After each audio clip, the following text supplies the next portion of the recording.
You can support In the Past Lane with a donation via Patreon or PayPal. Just go to inthepastlane.com and click on support. Thanks.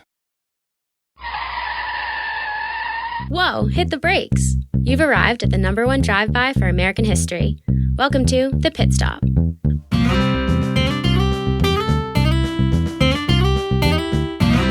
Brought to you by In the Past Lane, the podcast about history and why it matters. Here's Edward T. O'Donnell, your host and historian at large.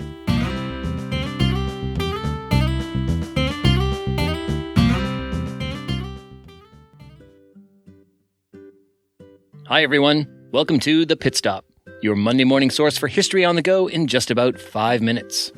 We offer this mini feature every Monday, in addition to our regular full feature episodes. Here's what happened in American history the week of July 9th, 2018. Let's start with birthdays. July 10th is the birthday of Mary McLeod Bethune, an educator and civil rights activist born in Maysville, South Carolina on July 10th, 1875. July 11th is the birthday of the 6th President of the United States, John Quincy Adams, who was born July 11th, 1767 in Braintree, Massachusetts. He, of course, is the son of John and Abigail Adams. Quincy Adams had one of the most remarkable political careers in the early republic. He served as minister to the United Kingdom, Russia, Prussia, and the Netherlands. Then he was Secretary of State under President James Monroe. He won the presidency in 1824, defeating Andrew Jackson. 4 years later, Andrew Jackson defeated him in one of the most bitter political contests in American history. But then John Quincy Adams did something extraordinary. He ran for and won a seat in the House of Representatives. And he served in that seat from 1831 to 1848, the only former U.S. president to do so. And it was a distinguished career. Among other things, John Quincy Adams was a leading voice of abolition, standing up to Southern representatives who defended slavery. John Quincy Adams once said, "Always vote for principle, though you may vote alone, and you may cherish the sweetest reflection that your vote is never lost." July 11th is the birthday of the writer E.B. White. He was the author, most famously, of Charlotte's Web. He was born July 11th, 1889 in Mount Vernon, New York. E.B. White once said, "All that I hope to say in a book is that I love the world."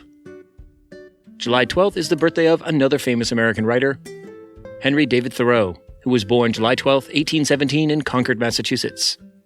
His most famous writings were On Civil Disobedience and Walden. Let's turn to events.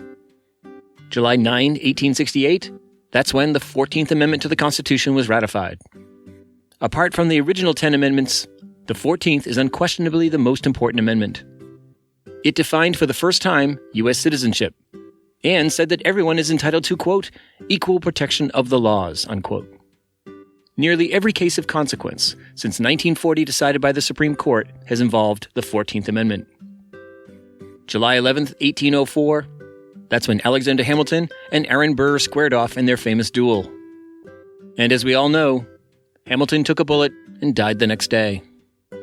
July 12th, 1862, that's when Congress established the Medal of Honor to honor, quote, gallantry in action during the Civil War. And here's a fun fact about that award. Its official name is not the Congressional Medal of Honor. It's an award presented by the President on behalf of Congress, but the name itself is Medal of Honor. July 13th, 1863, that's when opposition to the military draft in the North during the Civil War explodes in New York City, leading to 4 days of rioting that left more than 100 people dead. And this rioting was only suppressed when Union soldiers were rushed in from the fields of Gettysburg to restore order.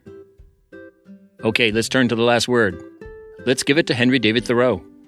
Here's how Thoreau described his inspiration for the book Walden, which he wrote while living in a small cabin in the woods.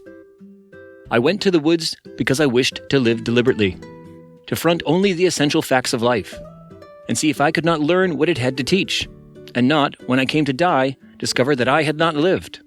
I did not wish to live what was not life. Living is so dear. Nor did I wish to practice resignation, unless it was quite necessary. I wanted to live deep and suck out all the marrow of life, to live so sturdily and Spartan-like as to put rout to all that was not life, to cut a broad swath and shave close, to drive life into a corner and reduce it to its lowest terms." Okay, people, that's your history fix for the week. Now put it in drive and go make your own history.